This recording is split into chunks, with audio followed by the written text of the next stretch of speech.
At the end of your life, what will be your legacy? What will you leave behind for future generations? For the world, join the World Messenger, Izabela Lundberg, each week as she brings you a new distinguished guest from the business, sports, or entertainment world to share their success, their struggles, and their lessons.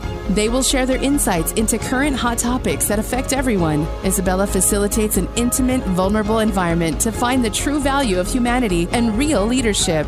Are you ready for your legacy? The legacy that matters? What would you do if you could build strong strategic partnerships and alliances and turn around all the struggles that you're facing specifically in a global market, or through strategic partnership and alliances disrupt your industry and create tremendous impact? Hey, it's Izabela Lundberg, the World Messenger, and today's Legacy Leader Show, I will be talking exactly what it takes to create these fantastic strategic partnerships that so many companies are trying to obtain and trying to figure it out the best path forward. In my opinion, strategic alliances are the most important right now, and with the right types of partners.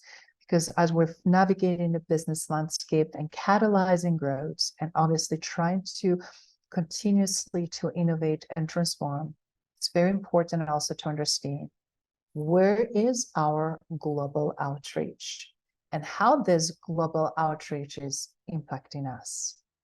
So I see in an era of complexities and market dynamics, these alliances are more beneficial than ever before when they're done right.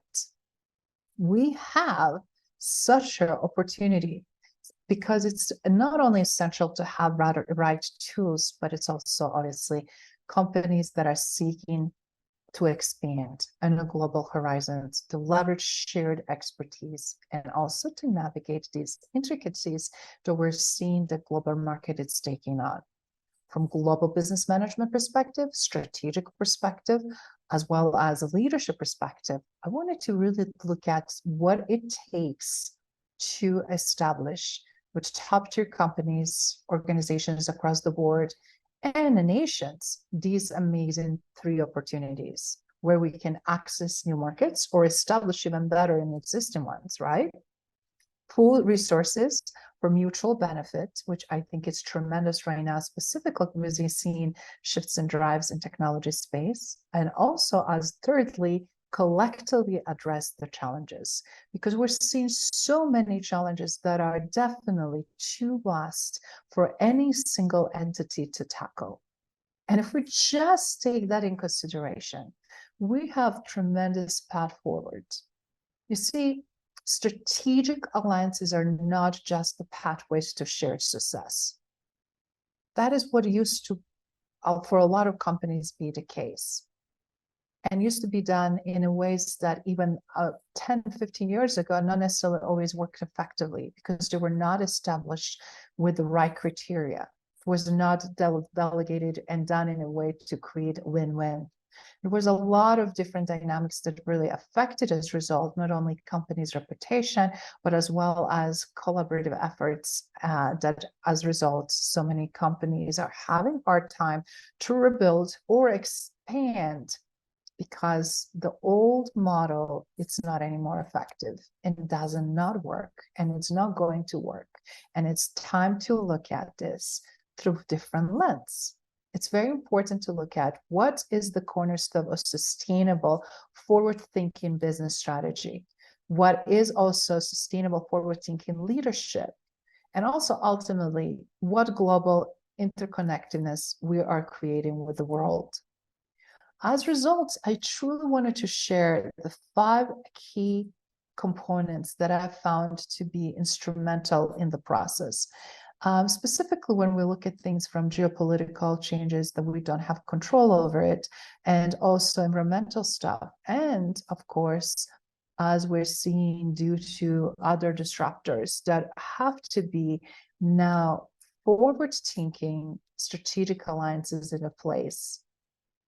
We have to look at things from critical business acumen. Where do executive leadership perspectives and drivers apply? Specifically in these 5 major areas. Number 1, market expansion, and diversification. How do we expand? How do we create win-win? How do we expand on the customer base? Where our product and services are being desired? Where can we apply ourselves? What types of barriers we're running into? And what the drivers are creating those barriers? How can we change those local dynamics in the market? How can we reach the broader audience? All of those questions are crucial as we're expanding further. So market expansion diversification also should look at through the lens not only of today's global economy, but also diverse significant impact the company's growth is intended to do, as well as also opportunity to really establish your company, your brand, through innovation, growth, but also resilience.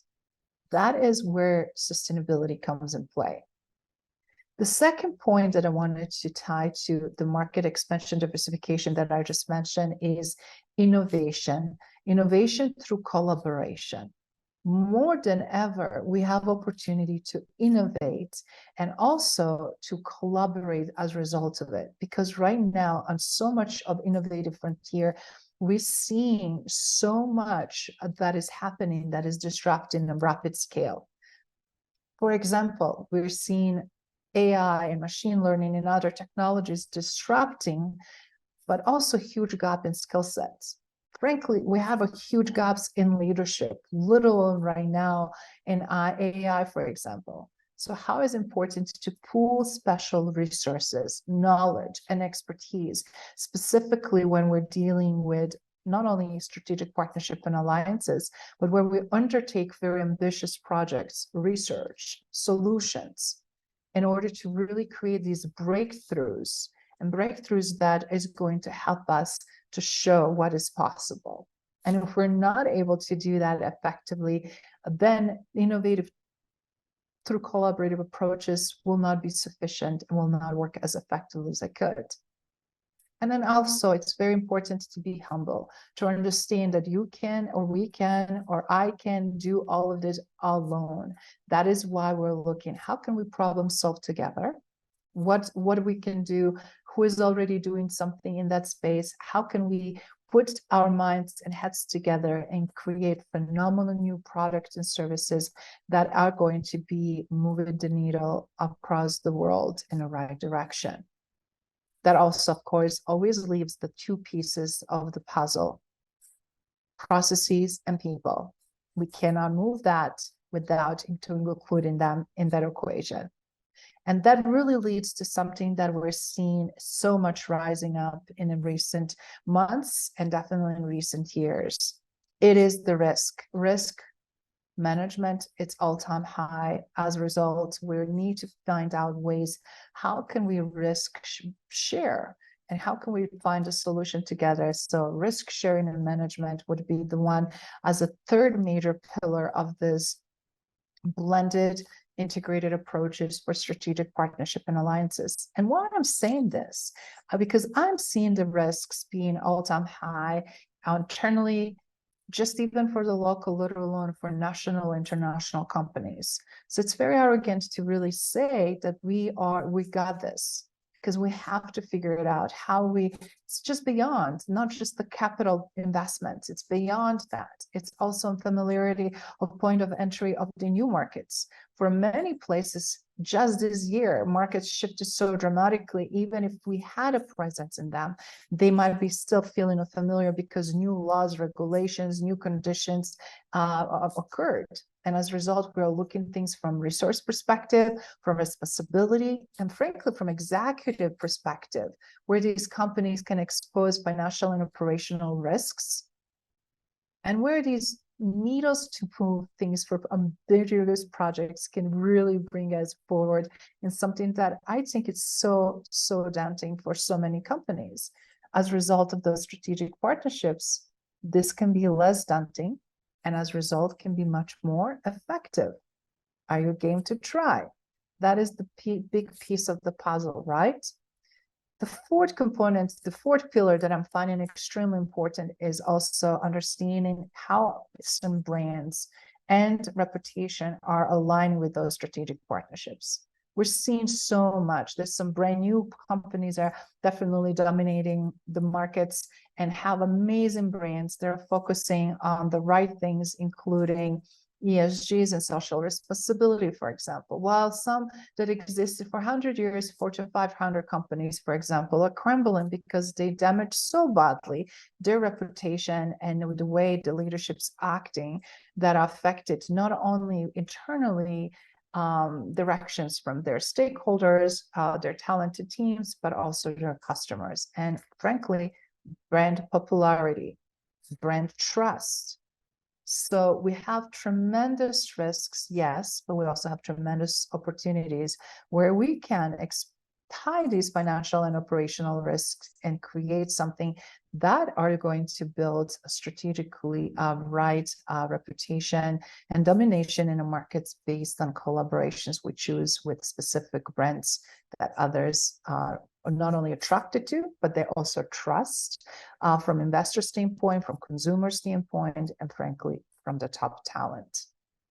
And the fifth pillar that I also find tremendously beneficial and many not talking about is access to new technologies and skills. Because right now, new technologies are emerging on rapid scale, more than so many companies can wrap their head around.